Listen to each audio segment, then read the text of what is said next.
Welcome back to Shaner'S Rant. I was in a happy mood in between these episodes today until I opened up this fake beer, PC Blonde, that was on sale. I was uptown, forgot to go in and get it on sale. Damn. Pisses me off again. Just pisses me off again. It's half price. Half price. Gotta get it while it's half price, man. Anyways, second episode of the day. Managed to fix the clock on the computer today, so we're all aligned. And we'll start with the first clip. Shrink myself down here. My man Pierre. Here goes Polyev again, ranting and raving in the House of Commons about excessive government taxation. Why is he always rattling on about that? Well, here's one of the reasons why. Over here is the American Bar Association's monument to the Magna Carta, the Great Charter. But I'm not in America. I'm in England. We're in the fields of Runnymede. Magna Carta was an English document that was signed here between King John and the barons hundreds of years, half a millennia, before the creation of the United States. So why did these lawyers come and put this monument here? Why did they think it was so important? Because that document was the legal foundation that led ultimately to American freedom, Canadian freedom, Australian, New Zealand, and other countries have taken their freedoms. And one of the most important freedoms of all that was written down. Let me go back, see if I can fix this. Oh, are you for freaking real? Freedoms of all that was written down in the Magna Carta was what became known as no taxation without representation. In other words, the Crown can't tax what the people have not approved. And herein lies the history of what became known as the American Revolution. At the Boston Tea Party, the people rebelled because across the pond in London, the authorities were raising taxes without the ability of those in what became America to vote on it. That was no taxation without representation. They said we, as Englishmen, and they were still Englishmen, have the right to a say if the government wishes to take our money. This is the core principle of public finance that separates our parliamentary system from so many other places in the world. All right, I'm sorry. I think I've got it fixed here. Finance that separates our parliamentary system from so many other places in the world, and at so many times in history for countless this is the shits. Generations, centuries, really. Sorry, folks. That was awful, awful, awful internet there. Moving on. By now, this next bit is 2 days old, so everybody's heard how. Let me close this. Why this keeps popping up? This computer's giving me nothing but hassle. So everybody's heard how the United States has suspended permanent joint board on defense, an 86-year-old Canada-U.S. military alliance that has survived since World War II, the Cuban Missile Crisis, the Cold War, and even 9/11. According to reports, the Pentagon directly referenced Prime Minister Mark Carney's recent Davos speech while announcing the pause.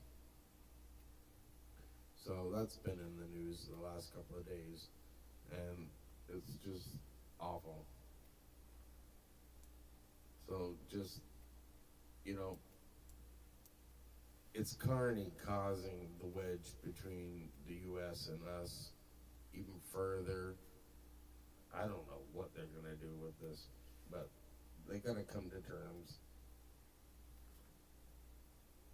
You know, Carney was elected on the whole premise of his campaign was he was going to get a deal. He would stand up to Trump. And what did he do? He goes to the White House and he's slapping his hand on his knee and he's laughing at Trump like, "Ah, you're so funny." And what did he do? He backed down from Trump, and a lot of the tariffs doubled. So he still didn't get a deal. He didn't get the deal by July 21st, 31st, what was it last year? But hello, it's almost a year ago. Still no deal. And, you know, the Kuzma review's coming up. You know, where's this master plan that he had a year ago? The whole reason that he was elected. What has happened? And now this. Like, the U.S. really doesn't need us.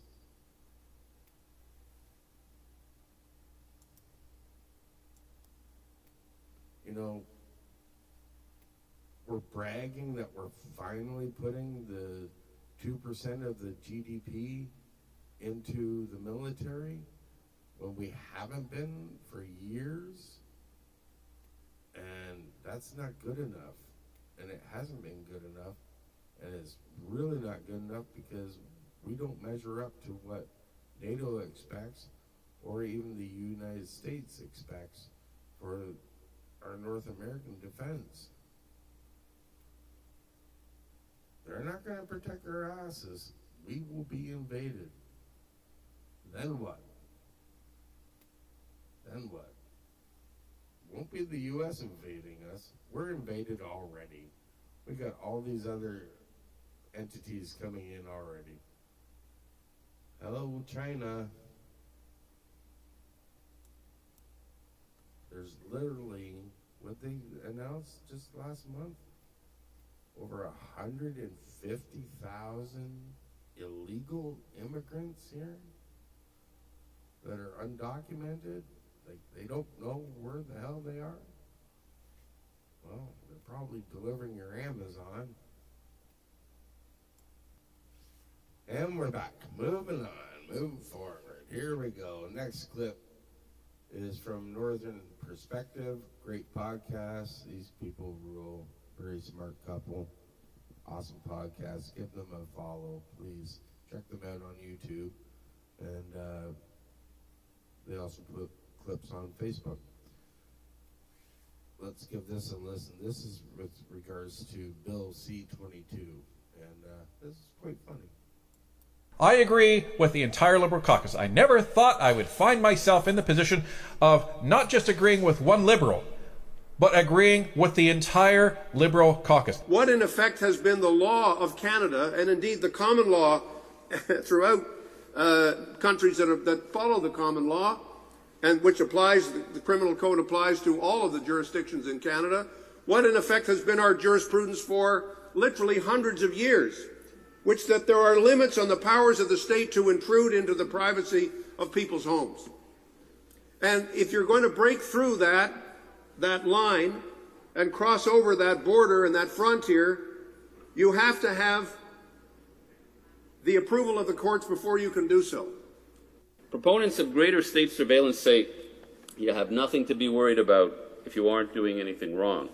But that attitude, apart from sounding like it comes from Big Brother's two-way television monitor, ignores the fact that individuals can suffer the consequences of surveillance even if they have done nothing wrong. You will never know you were added to such a database because the service provider could not legally disclose that the information has been released, and as a result, your life prospects may change for legally associating and speaking with those who were similarly engaged in legal speech and discussion.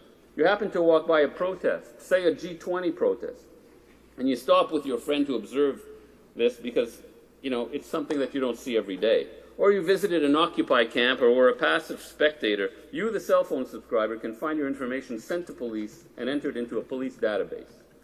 And because of Section 23 of Bill C-30, the telecommunications service provider would be prohibited from disclosing to a subscriber that his or her basic subscriber information has been submitted upon request to a law enforcement agency. My question to the member is, this government has this nasty tendency to want to go into in-camera, which stops the public from being able to participate or listen in as to what is actually being talked about in committee. I'm wondering if this member can provide information to this House or assurances that the government will not have in-camera sittings during the discussions on this important bill when it goes into committee. Can he provide Canadians that assurance? Go Liberals! C-22. From 12 years ago. From 14 years ago. 14. I agree with... Oh, wow. How things have turned around. More on this issue.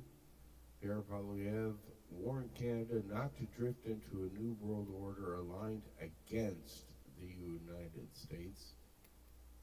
Today really hit hard. Pierre's been down there trying to salvage the relationship. The U.S. ripped up an 86-year-old defense board agreement after Mark Carney's Davos-style globalist message damaged trust with our largest trading partner and closest ally. Canada's economy, security, and energy future depend on the United States. This is very true.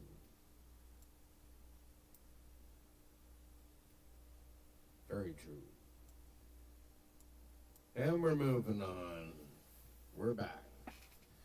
Now, I got a funny guy I gotta pull up here.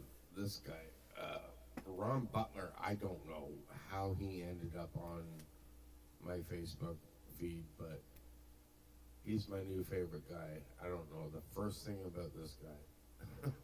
But I think he's what inspired me for all my cussing on the first episode today. Because this guy, straight shooter, he talks how I talk, and I'm trying not to talk anymore. It actually kind of, if I grew my hair out a bit and shaved we could be brothers. Probably about the same age. Anyways, this is his thoughts. Ron Butler, USA. I don't know anything about this guy. He's a mortgage guy, I guess. I don't know how he ended up, like I said. But this guy was a hoot. And I agree with him. So here we go. This is not me saying it. I'm not swearing. This is him. Fucking done with this shit. Done with it. The fucking Indigenous land claims, fucking done. Like, I've done this stuff on the couch and thing and out in Richmond, British Columbia. Now they're popping up all over the fucking place. We had the big meeting of the big convention of the tribal chiefs convention. Like, there's a free bar and a fucking trade show. Like, what the fuck? Anyway, convention of the chiefs. Yeah, land claims popping up all over. We got a land, in Ontario. We got a whole river system where there's like London, Ontario, and other places. Yeah, we're gonna need that all back. And the guys at Ottawa Valley want to get started. Enough for this bullshit. Okay, hey, I believe that the Aboriginal people of Canada were abused for decades. They were. Sure they were. Okay. I also believe that I'm not a fucking settler. No, fuck yourself on that. I'm not a settler, okay? Just fuck yourself. So, but yes, abuse, bad behavior, terrible treatment, sure. Got to be some compensation, but actually billions and billions and billions flow to Aboriginal people every year in Canada from the federal government and some provincial governments. Yeah, billions. They get cut in for free to mining. They get cut into free for energy, cut in for like even the electricity lines crossing the land, lots of money there. So I'm sorry it happened, but you can't have any claim on any fucking land anymore, okay? Fuck that noise. Yeah, you won't, maybe pipeline stuff negotiate, it's all fine, you can negotiate, but you can't just say we want to own this land, we want to be double registered on title. I know people are going to run around saying, well, maybe that's not what we're really wanting, but maybe it's different than that. Fuck off. We just don't need it. We don't need it in Canada. We got other fucking problems in Canada, and we sure as fuck don't need this. We sure as fuck don't need a bunch of bullshit about, yeah, I mean, we're going to run this through the court for 7 years, it's going to be millions and millions of dollars, and we might get a claim there. Fuck off on your claims. Hey, Doug Ford, wake the fuck up in Ontario. Wake up, Doug Ford. Just put through an act in the provincial legislature banning all Aboriginal land claims. Oh, but Ron, it's federal. Fuck off. Do the notwithstanding clause. You do it for bike lanes. Do it for fucking land claims, okay? Like, enough of this shit. Nobody wants it. 95% of the people don't want it, okay? Leave my fucking property alone. Fuck right off on your claims about you own something that I paid for. Like, just fuck that noise. No more. Doug Ford, wake up. Stop it from happening. I am fucking done with this shit. Well, you gotta admit, the guy makes a point there. Oh, man. I don't swear as much as him, but maybe on whiskey or something like that, but I don't touch that shit anymore. Yeah. I don't know what he's drinking, but I'm not even saying that he's drinking, but sounds like he's had a couple anyway. Oh, man. Let's end this episode a little bit early. We're at 16:53, 54, 55. And it's time for the funnies, folks. You ready? All right, first joke. What do you call Watson when Sherlock isn't around? Homeless. Oh,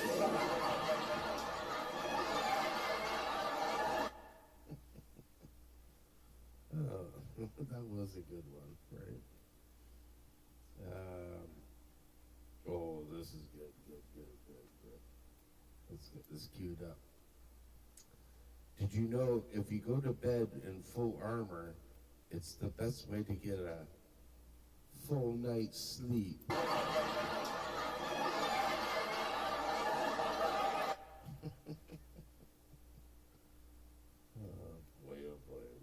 else we got? Sorry, I gotta scroll through a bunch of stuff here. All right. Now we're set. We're set. Why don't spiders go to school? Because they just learn everything on the web.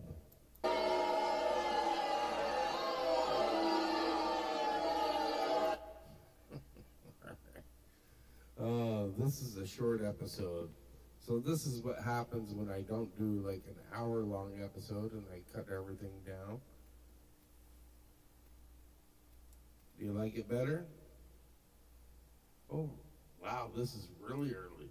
Maybe I should do another video. Maybe some bonus footage. And we're back. Well, that's it for this episode. Short one. I guess you're happy for that one. Anyways, thank you for spending time with me. It's been a blast. And hope you learned a thing or two, as I did.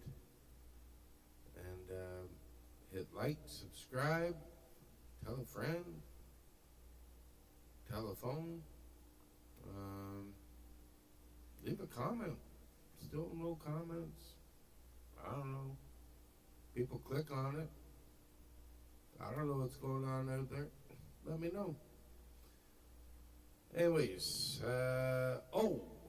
yeah, great big thank you. You have been a dynamite audience, and you deserve to give yourselves a round of applause.